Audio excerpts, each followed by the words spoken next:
Buenas tardes amigos, ¿cómo están? Les saluda Robert Castro Guerra de San Miguel, siempre con la verdad. Hoy estamos lunes 14 de septiembre del año 2020. Estamos en el día 183 de la emergencia y estamos también en el programa número 3 después de la cuarentena, post-cuarentena que le hemos denominado nosotros.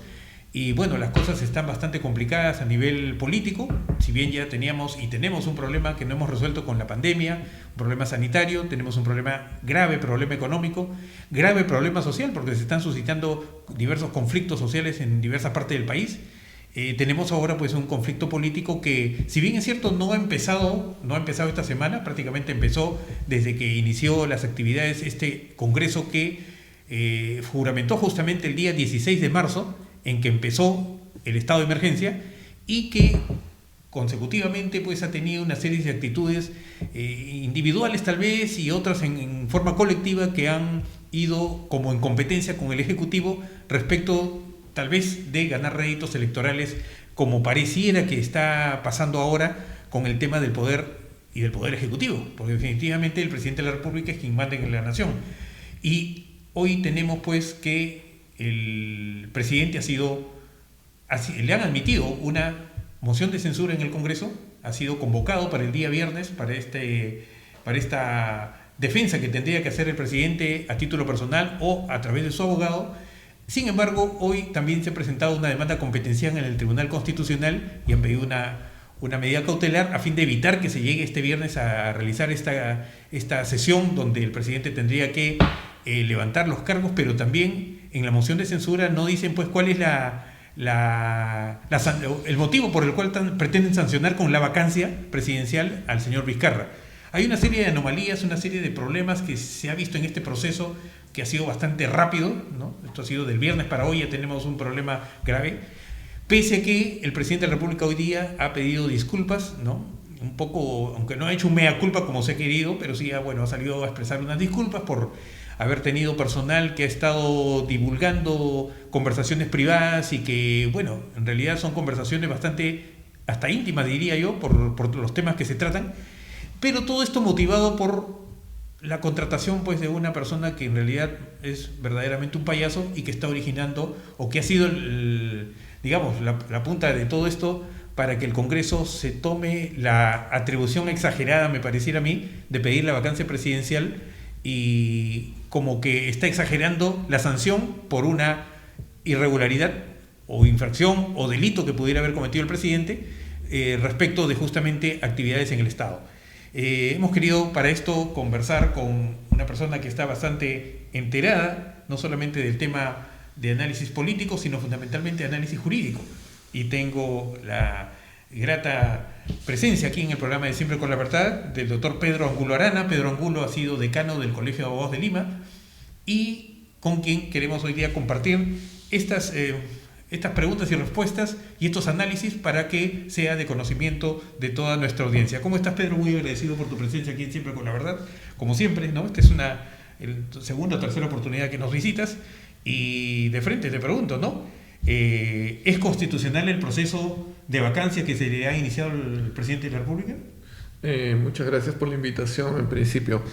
A ver, lo real es que estamos en una situación penosa antes de los temas legales, ¿no? Y las situaciones personales que están involucradas. Lo cierto es que es penosa la situación porque están en entredicho dos poderes del Estado importantes del país, como es el Congreso y el Poder Ejecutivo. Están en juego personas que han incurrido en errores, ¿no? Al margen de la entidad de los mismos. El presidente del Congreso, que hace una llamada a militares y además está de acuerdo con que el señor Alarcón sea quien presenta unos audios, siendo el señor Alarcón una persona tan discutida que probablemente no debería estar en el Congreso. Y enseguida, pues, sin haber, por ejemplo, analizado los audios, a ver si son verdaderos, si han sido manipulados. Eso se ha hecho con posterioridad. O bueno, hay una discusión sobre el tiempo de eso, pero la realidad es que no se plantearon las cosas de una mejor manera.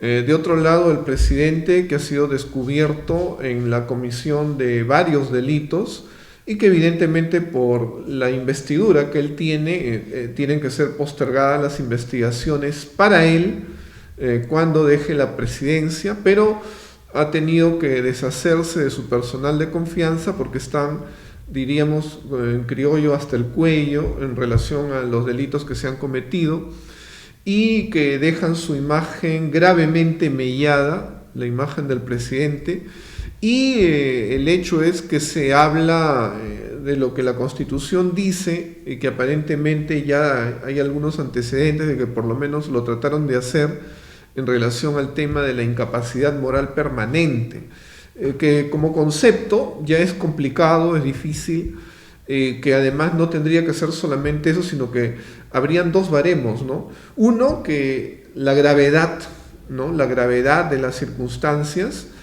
y segundo, el daño que le podría hacer al país la permanencia del presidente. Dos temas que no han sido analizados y que presuntamente se deberían de analizar para que por lo menos estemos cerca de la idea de que hay una posible vacancia, ¿no? Yo no lo veo claro, no lo tengo claro. Creo que sí hay actos que son faltos de moralidad.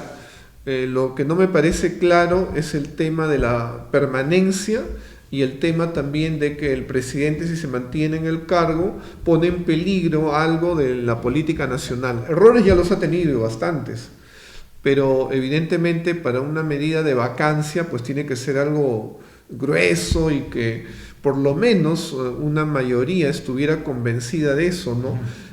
También en el auditorio jurídico, vale decir, entre los abogados, y hoy en día pues se dispara de todo, aunque también hay cosas que son tiros al aire, ¿no? Como eso de decir que hay sedición por parte del presidente del Congreso, ¿no? Eso no tiene ni pies ni cabeza, pues, ¿no? Sedición. Nosotros hay quienes dicen, pero tentativa. Nosotros sabemos que un delito, si lo vemos en el tema de tentativa, sedición como tentativa, tendría que ya todo estar listo. O sea, la llamada no era para preguntar y para buscar ilustrar, convencer o decir si están tranquilos o no. Ahí la llamada sería para decir nada más luz verde, porque ya todito está finiquitado. Y cuando hay sedición tiene uno que estar con el arma en la mano. Así es, ya todo listo, ¿no? Todo listo. Y para que se dé la tentativa, que sería en este tema, digamos, la disposición, ¿no? Ya empezamos. Pero a lo mejor y que al final no se da. Una situación de organización para justamente buscar las armas con los... Exacto, esto es a buscar, a ver si se ponen de acuerdo conmigo, a ver su parecer. Eso pues no, en ninguna parte del mundo. ¿No es una conspiración? No, definitivamente no. Una conspiración tendría las dos partes tendrán de acuerdo. Sí, exacto, ¿no? Como se dice, es un delito de encuentro, claro, ¿no? Dos voluntades que ya están de consumo en la idea, ¿no? Uh-huh. Aquí no hay nada de eso, ¿no? Es una manipulación y que lamentablemente lo hacen también algunos periodistas, ¿no? Que no sé si conociendo o desconociendo de derecho se atreven a decir lo que no conocen. Levantar la noticia también, porque creo que trae más rating eso, porque ahora, empezando con la incapacidad moral. Por incapacidad moral han sido también el señor PPK, Pedro Pablo Kuczynski, fue vacado. No, pero él renunció. Fue acusado antes de que proceda todo esta... lo defendió el señor Borea, creo que estuvo de abogado. Así es. Luego de ello tenía el Congreso que decidir, pero antes de eso se pronuncia el presidente Kuczynski y renuncia. El presidente Fujimori es el anterior presidente también, que fue vacado, pero en el caso de él lo vacan porque se ausentó del país después de un tiempo que no pidió permiso al Congreso, ¿no? Que se fue prácticamente fugado, ¿no? Y renuncia por fax, le anulan esa renuncia y procede la vacancia, pero no por incapacidad moral, sino por haberse ausentado del país sin permiso del Congreso. Claro. En este caso, la incapacidad moral no tiene una definición estricta. Hay mucha discusión, mucho debate respecto de qué significa la incapacidad moral y cuáles serían los requisitos procesales, legales, administrativos, por último, para que se califique como incapacidad moral en el caso de la presidencia de la República. Yo tengo un tío que él es pastor y el otro día preocupado me llamaba y me hablaba de lo que Calvino, ¿no? El pastor también histórico alemán, contribuyó para el tema de la moral. Y él me decía que en términos de gravedad había un concepto, ¿no? El tema moral, lo más grave, supone depravación. Eso es un término bastante fuerte. Sí.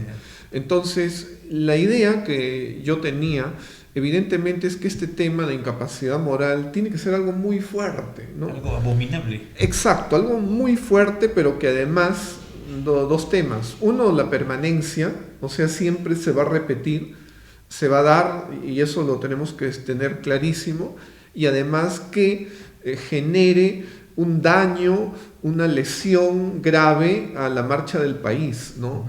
Esos dos temas tendrían que darse porque definitivamente los temas de moralidad pues son subjetivos, ¿no? Entonces tenemos que ir a elementos de juicio que realmente nos den el calado, la hondura, lo dañino que puede ser mantener una persona, ¿no? Y eso todavía evidentemente no es claro, ¿no? El presidente ha tenido muchas fallas, ha mentido muchas veces, y la realidad es que nos deja muy mal, ¿no? Deja un sinsabor. Pero para el tema de una vacancia tiene que discutirse bien. Y otra cosa que me preocupa es lo que reveló el señor Martos, al decir que habían dos partidos políticos que se les acercaron y pedían que las elecciones se posterguen 2 años. Eso a mí me parece muy preocupante porque la pregunta es ¿qué hay detrás de ese pedido? Teóricamente, si hubiera algún interés nacional, un bien común, eso ya se conocería y no sería algo que tras bambalinas se está tratando de lograr un acuerdo. Y lo peor es especular que simplemente se quiere quedar políticamente mejor para tener mejores opciones el 2021. Eso sinceramente me parece grave porque la pregunta es ¿quién se queda? El señor Vizcarra, que realmente ha tenido muchos tropiezos y que no gobierna como los peruanos necesitamos, o un Congreso que tampoco no tiene el tiempo suficiente para realmente poner políticas de por medio, de que tengan un mediano aliento aunque sea, sino que simplemente van a tener que administrar lo que van a ser las elecciones. Entonces, tenemos que medir qué es lo razonable, qué es lo mejor para el país, ¿no? Al margen de los hechos que en estos momentos hay. Al final van a ser bomberos, ¿no? Porque por ahí surge el tema del económico, ya sueltan la AFP, sueltan la ONP, por ahí surge otro tema, qué sé yo, social, y entonces el Congreso se ha dedicado a resolver temas, entre comillas, ¿no? De manera populista, pero sin planificación. El tema es que hay muchas demandas ciudadanas, creo que hay algunas que son muy justas, pero evidentemente también tiene que hacerse un cálculo de entradas, salidas, de números, ¿no? Porque si no es irresponsable también decir que se hagan las cosas y no tener una base como para afrontarlas, claro, ¿no? Porque nadie está de acuerdo, por ejemplo, con el sistema nacional de pensiones que tenemos aquí. Una desgracia, un abuso. Pero tampoco puedo destruir un sistema que tenemos y no tengo otro. Claro. ¿Cuál es la alternativa? No, porque ahorita han dejado a todos prácticamente los jubilados sin futuro, y a los que vienen, a los que están en proceso pues, de ser jubilados, ¿cuál va a ser su destino? No, y es algo muy irresponsable que tiene muchos años, ya precisamente por eso es que surgieron las AFP, ¿no? Porque Exacto. el Instituto Peruano de Seguridad Social en su época era la caja chica de los gobiernos, de ahí tomaban la plata. Y lo peor es que aparentemente este gobierno también ha tomado el dinero que era lo que se estaba ahorrando, que varios gobiernos lo habían hecho, ¿no? Entonces la situación realmente es preocupante porque no se ha manejado bien. Hay muchos temas que conversar respecto de ese punto, pero regresando un poco a lo que tenemos en este momento, el presidente de la República hoy a través de la Procuraduría, o en este caso el Ministerio de Justicia, ha interpuesto una demanda competencial ante el Tribunal Constitucional y asimismo ha solicitado una medida cautelar para que se suspenda la sesión del Pleno del día viernes 18 que ha sido citado. ¿Procede este tipo de acciones, de demandas ante el Tribunal Constitucional en este caso porque el Congreso dice que ellos son autónomos en la decisión y nadie puede intervenir ni siquiera el Tribunal Constitucional? A ver, la realidad es que cada poder, ¿no? Tiene sus facultades, pero también nosotros sabemos que entre poder ejecutivo y legislativo están contrapesándose, y particularmente el poder legislativo, el Congreso, es quien contrapesa, quien fiscaliza al poder ejecutivo. La cuestión es que tiene que tener buenas razones para hacerlo y además lo debe hacer de una manera ajustada a derecho. Y tiene que utilizar también los elementos jurídicos, los conceptos adecuadamente. Si el Ejecutivo lo que quiere es que se esclarezca en qué consiste lo que es la incapacidad moral permanente, eso sería interesante, ¿no? Porque creo que a todos los peruanos nos conviene que no se utilicen los conceptos para porque se le ocurre o quítame estas pajas, se puede ponga, estar desestabilizando el país. Exacto, se ponga contra la pared al Poder Ejecutivo en la persona del presidente. Entonces, por ese lado va bien. Yo creo que el tema sí que no creo que sea muy político, es que el presidente quiera eludir la responsabilidad que él tiene de explicar sus conductas al Congreso y también a todo el país. Porque como bien has dicho, hoy día se ha pronunciado, pero yo creo que no ha sido lo suficientemente autocrítico, porque una cosa es reconocer los propios errores, que los hay, evidentemente, y otra cosa es echarle la culpa a su gente, ¿no? O sea, ahora en lo público está repitiendo los acuerdos que tenía bajo la mesa, ¿no? En el sentido de que alguien pague el pato, ¿no? Entonces, por Miriam Morales tenía que ser la señora Roca. Ahora por él tienen que ser las dos señoras que ya las expectoraron. Entonces, ¿y dónde está el sentido autocrítico? ¿Dónde está la buena fe y la honestidad? El presidente está en momentos en los cuales tiene que exhibir condiciones que lo legitimen en el cargo que tiene. Y sumar soberbia definitivamente no le sirve para nada. Y pretender que sea el Tribunal Constitucional el que lo cubra y que para que no tenga que ir a explicar al Congreso y al pueblo peruano las cosas que hace, definitivamente no sería muy bueno para el Tribunal Constitucional tampoco. Yo creo que eso no debería de ser. En el caso del tema de la vacancia, me parece que es otro tema y que ahí el Tribunal Constitucional se tiene que manejar con habilidad, ¿no? En el sentido de esclarecer el significado de los conceptos y de repente paralizar más bien ese proceso hasta que ellos emitan un pronunciamiento dando claridad para el tema de la figura y la forma del procedimiento, O sea, ¿no? el Congreso sí tiene que cumplir cualquier disposición. Yo pienso emita... que sí. ¿Por qué? Porque el Tribunal Constitucional está entre ambos poderes y si hay confusión y debates, que definitivamente los hay en relación a los conceptos, la forma de entender la incapacidad. Es el gran árbitro constitucional. Exacto, ellos tendrían que esclarecer y eso sí sería bueno para todo el país, ¿no? Para generar calma y estabilidad. Pero evitar que el presidente explique y en su caso, si lo considera, pida perdón, yo creo que eso no lo debe hacer el Tribunal Constitucional. O sea, muy al margen del tema jurídico, procesal, constitucional inclusive, es el tema político. Claro. Ético y moral, entre comillas moral, bueno, si bien es cierto, la moral es subjetiva, como tú dices, ¿no? O sea, cada uno, algo moral puede ser para ti, para mí no, o algo, viceversa, pero más allá de ese tema está la institución que debe mantenerse pristina de la presidencia de la República. Claro, porque y no está pasando acá. No está pasando porque, si bien es cierto, como decíamos, y en eso están de acuerdo todos los abogados, los delitos tienen que ser investigados después, pero apreciar que el presidente está pidiendo el sacrificio de una de sus trabajadoras de confianza para que se sacrifique por otra, que mientan, que borren los registros de las visitas. La realidad es que no lo deja bien y ahora con los otros audios que se están conociendo, peor. Entonces, bueno, y hay un peritaje que han informado que han detectado, ¿no? Que ha habido una manipulación de la información que manejaba Transparencia del Palacio de Gobierno, o por lo menos la información de los audios han sido manipulados. Sí, pues. Entonces, ahora no se sabe quién lo ha manipulado. Lo manipuló Alarcón, lo manipuló antes que Alarcón tenga en sus manos esto, lo manipularon desde el momento que salió del Palacio de Gobierno, o a lo mejor ya cuando se lo entregan porque también hay también todo un tema en la entrega de Alarcón de los audios de los audios, ¿no? De los USB, y que el presidente supuestamente del Congreso no sabía nada. Claro. Supuestamente, ¿no? Ahora que en relación a ese tema, yo que he sido fiscal, acá hay un tema que se tiene que esclarecer. Lo que pasa es que a veces los audios, cuando se manipulan más hasta para generar delitos, se recortan los diálogos y se hacen quedar cosas que no existen.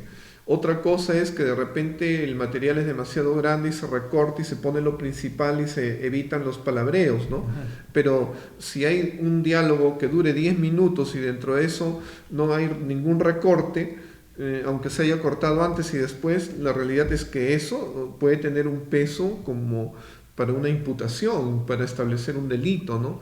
Entonces, no cualquier manipulación ni recorte quiere decir alteración del contenido, ¿no? Que puede ser, como digo, valorable, ¿no? Claro. Hay un pedido, o por lo menos se ha anunciado que va a ser un pedido de la bancada del Partido Morado, en el sentido de que se reconsidere la votación a fin de que se reconsidere, valga la redundancia, la moción de vacancia presidencial. Si esto se sucede, no sé si hoy día, porque hoy día tenían la convocatoria para también del Congreso para ver el tema de la censura de la ministra de Economía, no sé si se habrá visto o no, o se estará viendo en breve plazo, pero si sucede esta reconsideración, el Tribunal Constitucional, y dicen, bueno, ya no se va a vacar o no se va a continuar con el proceso de vacancia, ¿el Tribunal Constitucional tendría que resolver o ya no?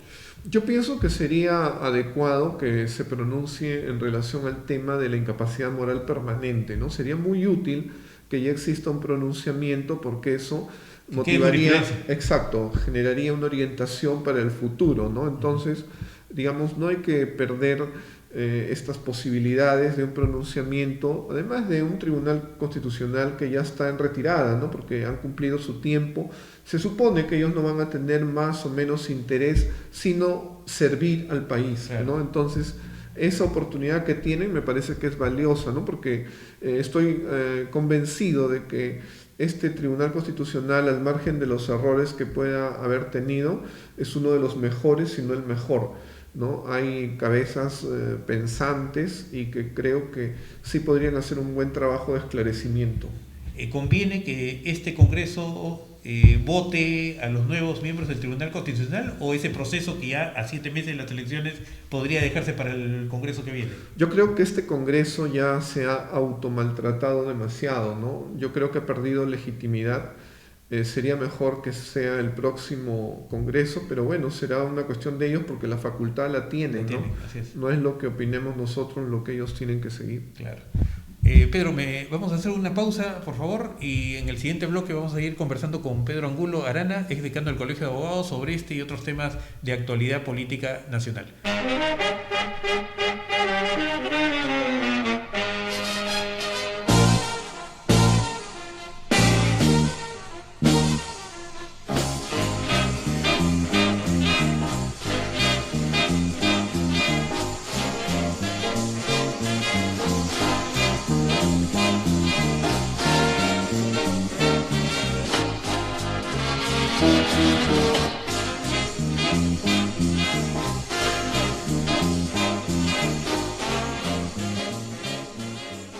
Continuamos aquí en Siempre con la Verdad. Estamos el lunes 14 de septiembre y hemos invitado hoy, día 183 del estado de emergencia, al doctor Pedro Angulo Arana, con quien hemos estado conversando en esta primera parte respecto de la vacancia presidencial que ha sido solicitada por el Congreso y de todo lo que ha devenido desde el viernes hasta aquí, inclusive con la demanda competencial que ha presentado el presidente o el procurador del Ejecutivo al Tribunal Constitucional a fin de paralizar a través de una medida cautelar la sesión del Congreso que debe llevarse a cabo el día viernes 18, en que ha sido citado el presidente de la República. Vamos a ver cómo va. Pero mientras tanto la vida continúa y hay una serie de temas que están pendientes de resolver por el Congreso y que tienen prácticamente una fecha límite, que es el 28 de septiembre, ¿no? Estamos acá a días nomás, a 12 días si no me equivoco, con el fin de que puedan desarrollarse algunas reformas políticas para que puedan ser aplicadas como reforma electoral para el próximo proceso electoral, que justamente es el 11 de abril del próximo año. Entonces, se ha aprobado, felizmente la semana pasada, justamente el día viernes, si no me equivoco, el tema de la prohibición para que los sentenciados en primera instancia puedan postular a algún cargo público, porque estábamos viendo pues que había una serie de personajes que con sentencia de primera instancia postulaban y entraban de congresistas, por ejemplo, y estaban 5 años prácticamente sin que se les levantara la inmunidad parlamentaria y eran imposibilitados de que en segunda instancia puedan ser sentenciados o finalmente liberados, ¿no? Pero ya se ha determinado que va a haber la prohibición supongo que el presidente de la República la debe promulgar en el más breve tiempo.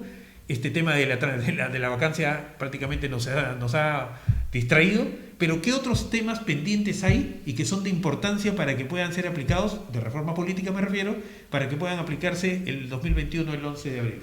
A mí me parece que un tema, después del que ya se ha aprobado felizmente, yo creo que un tema fundamental es el ingreso de dinero a las campañas. Financiamiento. ¿No? Exacto, el financiamiento es fundamental porque nosotros hemos visto que ya Odebrecht precisamente ingresó en las campañas con dinero. Ajá. Y lamentablemente eso lo sabemos nosotros tradicionalmente en el Perú, ¿no? Nosotros recordamos que había un señor Delgado Parker que creo que ya falleció, que él también, como se ha visto del señor que es el dueño del BCP, que a un candidato le dan una suma, la siguiente suma en importancia al otro candidato y el tercero también va porque gane el que gane, igual ellos quieren haber contribuido con dinero. Apostaba a los caballos. Así es. Pero lo peor es que se da también dinero que se blanquea, es decir, las campañas se aprovechan para lavar activos. Y lo cierto es que esto genera la delincuencia, ¿no? Porque más tarde se cobran ese dinero que han invertido y entonces se produce la corrupción. La realidad es que tiene que transparentarse y lo mejor sería que se fijen cantidades, que el Estado sea, como más o menos ya hay normas ahora, el que da los importes que han de servir para la campaña y que no tengan que hacerse diferenciaciones por esos motivos, ¿no? Será ya la habilidad con una misma cantidad de dinero o la transparencia, las virtudes de cada candidato, lo que prime, ¿no? Al momento de elegir, pero no sumas de dinero. Lo que ha sucedido en el país prácticamente es lo que se refleja en el fútbol mundial, ¿no? En Europa se ha visto que el que más invierte es el partido que gana porque junta a los mejores jugadores del mundo. El segundo equipo es el que también juntó en segundo en la línea cantidad de dinero. Acá también más o menos se ha visto el equipo que gana es el que invierte más dinero. Y en lo político también se refleja lo mismo, ¿no? Ganan los que han invertido más. Eso se ha visto en los estudios de los años anteriores, ¿no? PPK fue acá el que invirtió más y por eso ganó. Antes fue Ollanta Humala y así, ¿no? Sucesivamente todos son los que más han invertido y eso está muy mal porque definitivamente al final son los marqueteros los que determinan elecciones y no la sensibilidad del pueblo que tiene que distinguir liderazgos, equipos, proyectos, programas, etcétera, ¿no? Yo creo que el tema del dinero es fundamental. La verdad que yo no estoy muy convencido de que ese voto que va por un candidato preferencial del ciudadano sea un tema que lo tenemos que cambiar. ¿Por qué? Porque nosotros sabemos que en los partidos tradicionales, los más conocidos, siempre hay uno que hace como de dueño del partido. Y esa persona es la que coloca adelante, atrás, al margen de que digan ha habido elecciones o por delegados, ellos manipulan las cosas y hacen su voluntad. Y la realidad es que el ciudadano es el que ya un poco pone justicia, porque a uno de atrás lo puede poner adelante en función de los votos, ¿no? Entonces, yo creo que el voto preferencial es algo que se debe de mantener. Hay algunos que dicen, no, pero eso genera una lucha fratricida adentro del partido. Por favor, pues no le echen la culpa que el voto preferencial tiene la culpa de que haya gente inmadura que entre ellos se acuchillan por querer llegar al poder. Eso no tiene nada que ver con el voto preferencial, eso es una cuestión de las personas que forman parte del partido. No vengan a pensar que somos ingenuos o tontos. O sea, para una democracia tan endeble como la que tenemos, con una falta de representatividad, el voto directo del ciudadano en favor de un candidato de determinado partido debe prevalecer. Yo creo que sí, porque lo otro son las listas, y como digo, en las listas, ¿a quién ponen Lista primero? Cerrada. Al amigo del presidente o al hijo del dueño del partido, a la esposa. Entonces adentro, porque acá la diferencia va a ser que la OMPE ya va a intervenir de alguna manera, aunque sea por delegado. Eso es importante, ¿no? Porque también añade una vigilancia que si no, pues como digo, hay todos los abusos habidos y por haber. Ajá. Pero yo en eso sí creo que el voto preferencial genera un poco más de justicia, ¿no? Y no tiene que un cambio de esto arreglar otras circunstancias que no tienen nada que ver con el voto. Ahora, estas campañas van a ser diferenciadas de anteriores campañas por el tema mismo de la pandemia, en la situación en que estamos. Entonces las campañas no se van a poder hacer reuniones, mítines, movilizaciones, marchas, etcétera, ¿no? Entonces esta situación nos va a obligar a que la internet, las redes sociales, pues intervengan fundamentalmente, pues en este proceso. ¿Están los partidos capacitados para ello? ¿Están los ciudadanos finalmente, más allá de los partidos, estamos los ciudadanos en una capacidad como para responder a esa invitación vía online para finalmente decidir el voto? Felizmente va a ser físico y no virtual. A ver, yo creo que definitivamente es verdad que ahora la primacía, ¿no?, o la novedad van a ser las redes, y efectivamente el Facebook, los grupos de WhatsApp, ¿no? La difusión principal va a ir por redes, yo no tengo duda de eso. Creo que se va a volver a algunos de los temas tradicionales, ¿no? Yo recuerdo de niño haber visto los volantitos, esos pequeños mosquitos. Así es. Entonces, esos se van a tener que repartir de repente casa por casa, pero efectivamente ya los mítines, ¿no?, reuniones multitudinarias, el orador dando discursos, definitivamente eso ya no va. Ahora lo que se va a sustituir será las franquicias, ¿no?, las franjas electorales en los programas del canal del Estado, en la radio del Estado y también en los medios que efectivamente añaden democracia, ¿no?, como el tuyo, porque desgraciadamente nosotros sabemos ya que los medios grandes, los tradicionales, también cada uno hace su juego, ¿no? O sea, ahí no se puede esperar que sean invitados todos o los que deberían de estar. El TikTok. Bueno, vamos a ver acá, a lo mejor lo mencionaba de manera un poco irónica, en el sentido de que estamos viendo una suerte de farandulización con este proceso electoral a través del internet, de las campañas. Hay de todo. O sea, es verdad que ahora, por ejemplo, los memes son muy importantes, ¿no? Digamos, caricaturizar a los adversarios, hacerles campañas negativas, atentar a veces contra el honor de las personas, más allá de las burlas, atribuir delitos, son cosas que lamentablemente se están dando. Yo creo que la norma tiene que proteger el honor, ¿no? Lo cierto es que hay desnaturalizaciones que efectivamente están sucediendo, porque el tema de las redes tiene por contra, porque es bueno una democratización que no se da en los medios grandes, se puede dar a través de las redes. A través de las redes se puede llegar al gran público.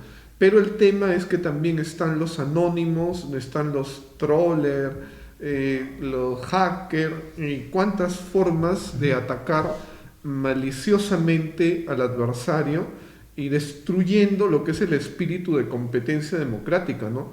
Esas cosas no deberían de prevalecer y ojalá que los fiscales estén atentos, ¿no? Porque la idea es limpiar nuestra democracia, mejorar la participación política, ¿no? Que se renueve la política, porque de esas cosas negativas, del amarillaje periodístico, ya estamos cansados.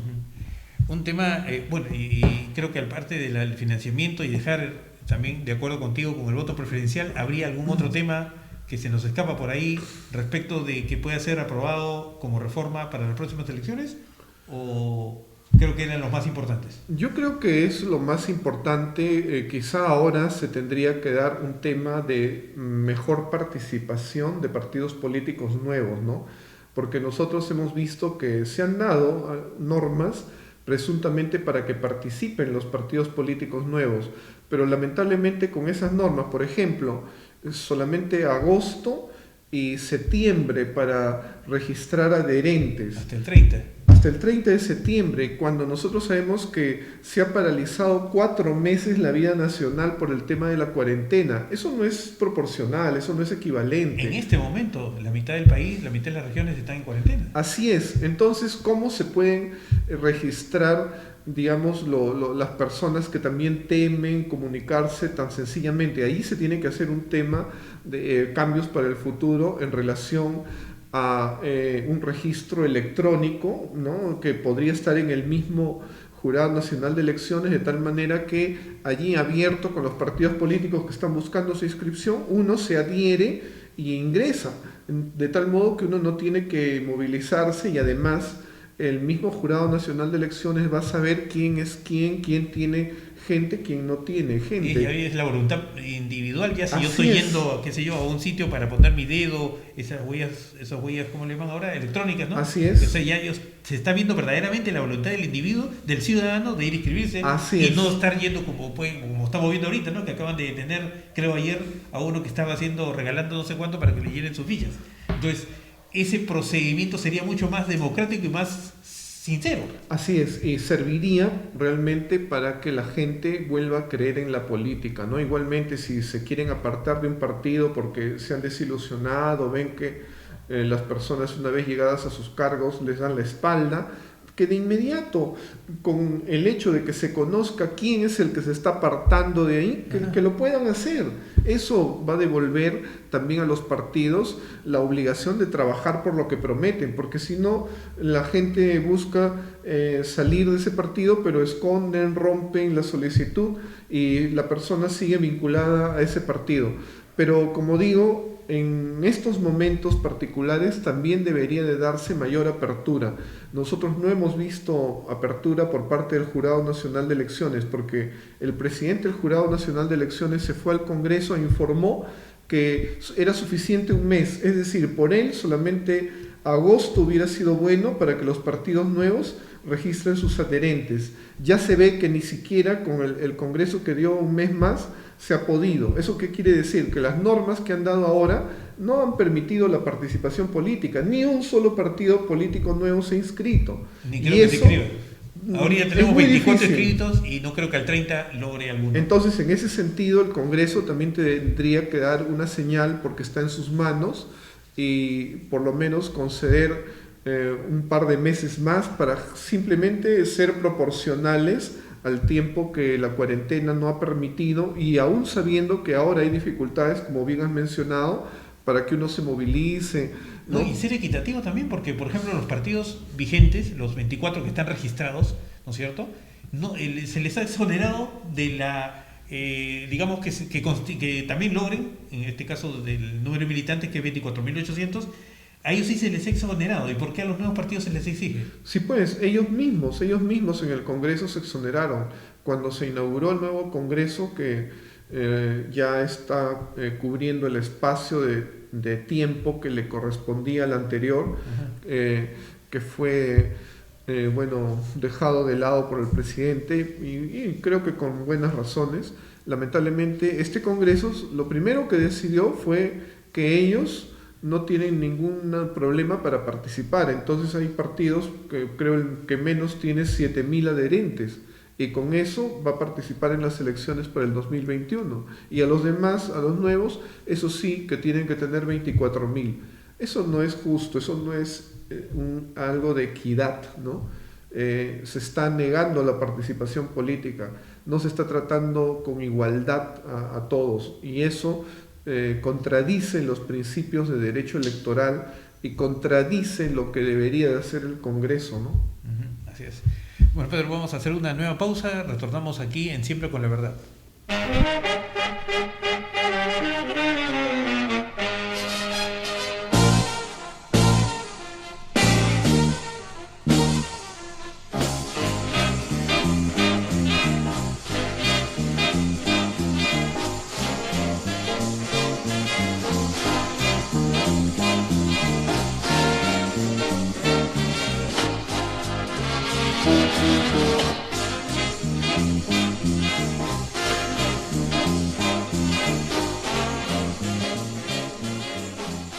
Continuamos aquí en Siempre con la Verdad. Estamos conversando con el doctor Pedro Angulo Arana. Pedro Angulo Arana ha sido exdecano del Colegio de Abogados de Lima y hemos hecho un análisis político y también muy, jurídico respecto del tema principal que nos agobia en este momento, que es la solicitud de vacancia presidencial, pues que se está o se estaría viendo este viernes en contra del señor Martín Vizcarra, presidente del Perú. Pero más allá de esos temas que ya hemos conversado y que seguramente ustedes han compartido, ¿no?, con nosotros a través de la audiencia, hay un tema importante que es el de el Jurado Nacional de Elecciones está compuesto por 5 miembros, ¿no es cierto? Entonces, uno de los miembros corresponde al Colegio de Abogados, ¿no es cierto? Al Colegio de Abogados de Lima. Y tendría que haber sido elegido ya el representante para que pueda componer a este colegiado electoral y no ha sucedido ello. Sin embargo, más allá de este tema, tenemos un problema interno dentro del Colegio de Abogados que fue una acción de amparo que interpusieron a comienzos de año cuando fue la elección para el decanato del Colegio de Abogados, que ahora se ha llevado a cabo supuestamente la semana pasada y que habría obtenido como ganador al señor Villestein, que fue justamente el que obtuvo la mayoría la vez pasada, pero que todo el mundo observó. ¿Qué pasa en el Colegio de Abogados? El Colegio de Abogados no solamente es una institución que agrupa, ¿no?, colegiadamente a los abogados para que puedan ejercer su función como profesionales en el país, sino también tiene la responsabilidad política, en este caso, ante una institución como es el Jurado Nacional de Elecciones. Y estamos como estamos. ¿Qué sucede en el Colegio de Abogados de Lima? ¿Es Villestein el nuevo decano? Bueno, el problema del colegio es la gestión actual, porque en la gestión actual se han dado desconocimientos del estatuto, por ejemplo, cuando se trató de sacar al director de ética para que el director de ética quedara de lado y se pudiera hacer lo que se consideraba oficialmente por la junta directiva en relación al señor Gonzalo Chávarri, ¿no? Ahí había una intención por un lado de suspenderlo y por otro lado de mantenerlo. Entonces, seguidamente se han dado varios casos en los cuales lamentablemente la junta directiva ha ido desentendiéndose del cumplimiento del estatuto, dejando de justificar los gastos, las entradas y salidas del colegio, y lamentablemente esa conducta ha motivado que se repita, por ejemplo, ya en la dirección de ética, pero también con el comité electoral. El comité electoral, igualmente, siguiendo lo mismo que ha hecho la directiva, se ha zurrado en el estatuto, y lo que tenemos es que primero se dio una elección, pero tan mal dirigida, tan mal orientada, que los abogados estuvieron muy maltratados en mi colegio, en el Colegio Guadalupe, pero que es un colegio, para el número que somos los abogados, demasiado pequeño. Y se dieron sospechas además de manejos, ¿no?, y cosas turbias, de tal modo que fue declarada nula el resultado de la elección, en el cual, es verdad, había salido ganador el doctor Javier Villestein en primera vuelta todavía, porque no había un resultado como ahora en esta última elección con tanta diferencia de votos. Entonces deberían ir a una segunda vuelta el doctor Villestein con el doctor César Castañeda, ¿no?, los dos ex magistrados. Pero ¿qué pasó? Que al considerarse afectado un abogado que había ganado un sitio en la Junta de Vigilancia, que es el organismo de fiscalización del colegio, introdujo una demanda, una acción de amparo, y paraliza la decisión del juez en las elecciones.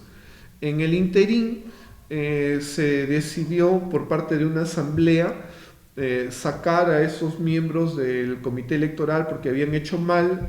Ese grupo también han sacado sus amparos, pero se instaló un segundo grupo, que es los que están ahora último llamando a elecciones, en mayoría de 2 porque uno discrepaba, y son los que llevaron al efecto esa elección, pero con algunos temas que no se han esclarecido. Por ejemplo, la junta directiva, que no estaba de acuerdo con las elecciones, no le dieron presupuesto, pero sin embargo se contrató una empresa que ha hecho voto electrónico. El voto electrónico es caro.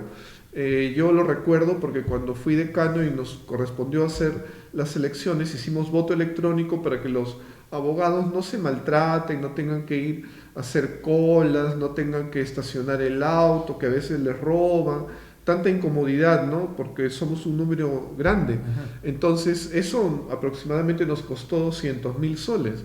Pero ahora lo que llama la atención es que esta empresa que ha hecho el voto electrónico, no se sabe quién la contrató, cómo se ha financiado. Y el otro tema es que nosotros sabemos que no en el Perú, sino en el mundo, el voto electrónico está muy discutido porque puede ser manipulado.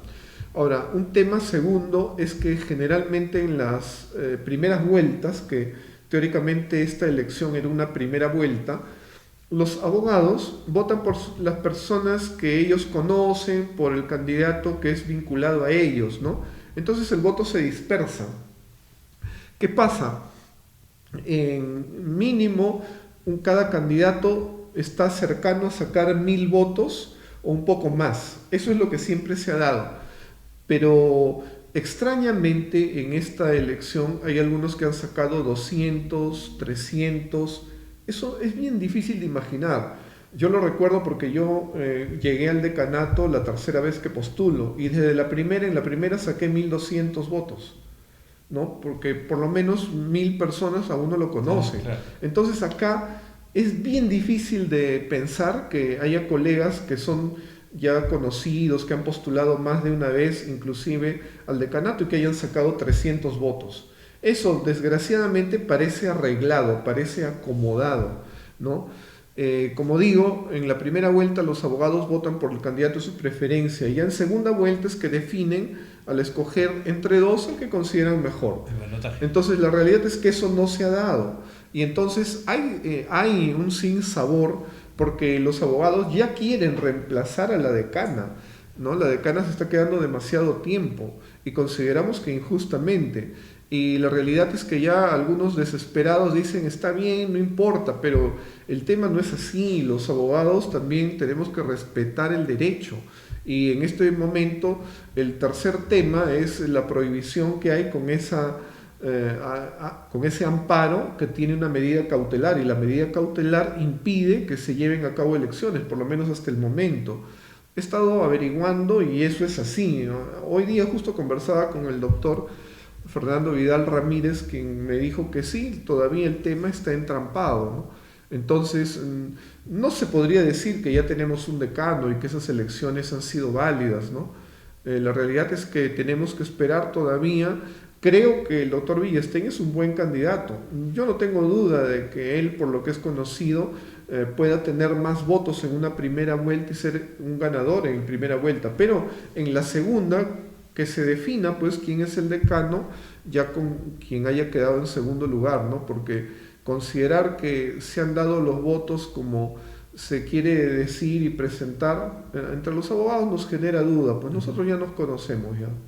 Ok, o sea, pero más allá de si la medida cautelar en este momento impide que exista un proceso electoral, suponiendo que lo haya permitido, que ya no estuviera la medida cautelar, tenemos un comité electoral que no estaba completo tampoco. Tampoco. Estaba con 2 personas. Sí, sí, ¿no? sí, sí. Y ese proceso electoral con 2 personas garantiza la legalidad, legitimidad, qué sé yo, transparencia del proceso. Definitivamente no, pero otro tema que no lo habíamos analizado acá es que la publicación para llamar a elecciones se da 2 días antes. O sea, ¿cómo se puede publicar el 8 de septiembre para decir las elecciones son el 10? Eso no es serio. Entre los abogados nosotros sabemos que uno, por el trabajo diferente que tiene, complicado a veces, uno requiere tiempo para hacerse una agenda, ¿no? Si hubiera sido una elección normal, uno se da tiempo, pero aunque sea voto electrónico, ¿cómo podemos garantizar que todos los abogados supieron que realmente que iban a haber elecciones, se iban a dar elecciones? Y segundo, que iban a ser de esa manera. Sí, por supuesto. El método también había que aprenderlo, ¿no?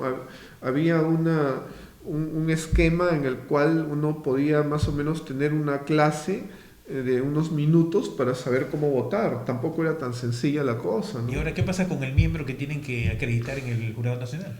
Definitivamente el Jurado Nacional ya está en receso precisamente por ese tema. Es grave porque ya no es solamente que se está afectando al colegio, sino ya se está afectando la vida nacional, como es los actos electorales. Hay decisiones de casos que tienen a nivel de autoridades de municipalidades, regionales, que todo está detenido.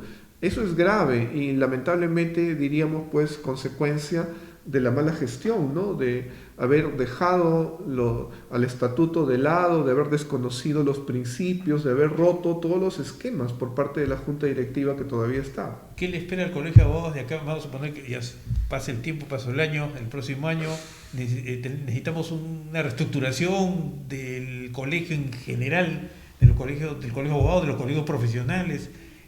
¿Cómo ves el futuro de esta institución que son parte de la vida social del país, ¿no? Yo creo que el futuro del colegio siempre va a estar ligado a la vida nacional, a la vida jurídica, porque hoy día, por ejemplo, qué importante sería tener una voz autorizada que diga qué es una vacancia, qué es la figura, ¿no?, de la incompetencia moral permanente. Así es, eso se necesita permanentemente con los proyectos de ley que hay, por ejemplo, este tema del voto preferencial, el tema de la reforma del Congreso, si debe haber 2 cámaras, ¿no?, diputados y senadores. Hay múltiples temas jurídicos en los cuales se requeriría la voz del Colegio de Abogados de Lima, pero si tenemos una persona que no tiene suficiente calidad como para presentarse en esos términos y definir cosas con seriedad, la realidad es que estamos mal. Entonces tenemos que esperar a que se dé el cambio institucional y fijarnos como abogados en quién realmente nos va a poder representar y tener una palabra autorizada para definir conceptos y esclarecer temas. Bien, Pedro, muchas gracias por habernos dado prácticamente una clase en esta hora de entrevista sobre diversos temas. No solamente hablamos del tema político, sino también del problema interno que sucede en el Colegio de Abogados, que es una institución pues mayor tiempo de la República, ¿no? Sí. Mayor tiempo de la República. Estamos celebrando, ya estamos en el Bicentenario, empezamos el 8 de septiembre el Bicentenario con la llegada, el desembarco, pues celebrando el desembarco, recordando el desembarco de San Martín en Paracas, y en este tiempo pues, pese a los 200 años que han transcurrido, estamos pues en retroceso. En vez de haber avanzado, ¿no?, como ese sueño que yo decía que de la historia que nos contaba Valdelomar, ¿no?, que hacia el norte iba a crecer un gran país, patriótico, pujante, fuerte, pero ¿dónde está? Seguimos soñando y más bien creo que estamos de pesadilla tras pesadilla. Lamentable, ¿no? Yo cuando leía ese libro de Luis Alberto Sánchez, Perú, retrato de un país adolescente, yo esperaba cuando ya fuera adulto tener ya algo mejor, pero siempre estamos hablando de que nuestra democracia es joven. Ya no podemos decir eso, ¿no? O sea, 200 años sin que se rían los que nos escuchan. Ya tenemos que decir que tenemos malos políticos y que tenemos que cambiarlos, porque con esos no avanzamos a ningún sitio. Tiene que venir gente con compromiso. ¿Pero malos políticos porque tenemos malos ciudadanos? Yo digo... ¿O no tenemos ciudadanos? Lo que pasa es que hay un momento en que los que ya están encaramados cierran la puerta, ¿no? Por ejemplo, en vez de dejar normas que posibiliten la inscripción de nuevos partidos, más bien las cierran, no dan plazo. ¿Las reelecciones son positivas o son negativas? En nuestro caso... Yo creo que las reelecciones, por lo menos en una oportunidad, no es mala, en principio para el Congreso, porque creo que el congresista poco a poco va aprendiendo también, como cualquier ser humano, cómo se maneja la fiscalización, cómo se estudia, cómo se dirige grupos, ¿no? No necesariamente... ¿Cómo es el Estado? Porque el Estado ¿Cómo es el complejo. Estado? Exacto. Y las especializaciones. En ese sentido, yo no creo que una reelección sea mala, ¿no? Creo que ya de repente ad infinitum, eso sí, pero una reelección yo no la veo mala, no me parece mal. Un último mensaje a nuestra audiencia, aquí en Siempre con la Verdad. Solamente que meditemos que estamos próximos ya a las elecciones de abril del 2021. Desde ahora tenemos que ver quiénes son los candidatos que se presentan, no como una persona, no como una sonrisa, como un ofrecimiento, con un discurso muy bonito o de repente con regalos. Veamos equipos de trabajo, veamos proyectos, veamos un programa, veamos los antecedentes de ese conjunto de personas y no una sola, porque allí estaremos hablando de una mejor política. No caigamos en los engaños de siempre, de una mera simpatía superficial.